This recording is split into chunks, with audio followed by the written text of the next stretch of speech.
నమస్కారం అండి. మరో మంచి ఆటతో మీ ముందుకు వచ్చాను. అయితే ఈరోజు గెలుపు ఓటమి ఈ రెండిటి గురించి మనం మాట్లాడుతున్నాం.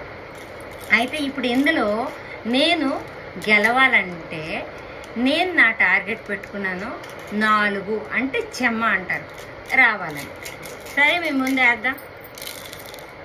అయితే నేను గెలిచాను, ఫస్ట్ అటెంప్ట్కి గెలిచాను, 2 చెమ్మాలు పడ్డాయి. అయితే గెలిచిస్తే ఇదేంటి పెర్మనెంట్ రేట్, ఇది స్థిరం కాదు కదా. మళ్ళీ ఇంకా 2 చెమ్మాలతో నేను ఊరుకుంటానా?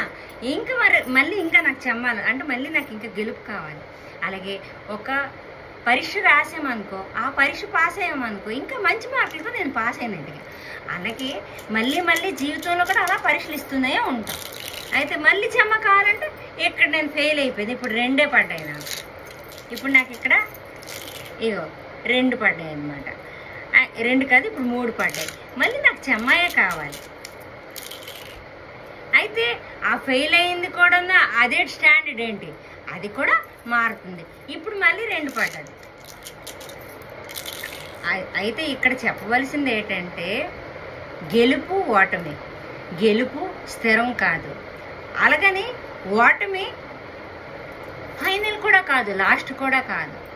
అయితే మన వర్క్, మనం గెలుపు వచ్చిందాకా మనం ప్రయత్నిస్తూనే ఉండాలి. ఎప్పుడు కూడా ఫెయిల్యూర్ అనేది అంటే ఓటం అనేది లాస్ట్ అనేది కాదని. ఇలా ఎన్ని చెమ్మాలు వేస్తున్నా ఒక్కొక్క గెలుపుకి మెట్లు అనమాట వేస్తుంటాం. అది ఒక్కొక్క పరీక్షలు ఇచ్చినట్టుగా.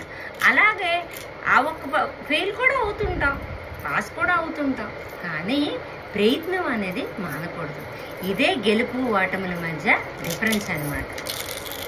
అది ఇంటితో సెలవు తీసుకుంటున్నానండి.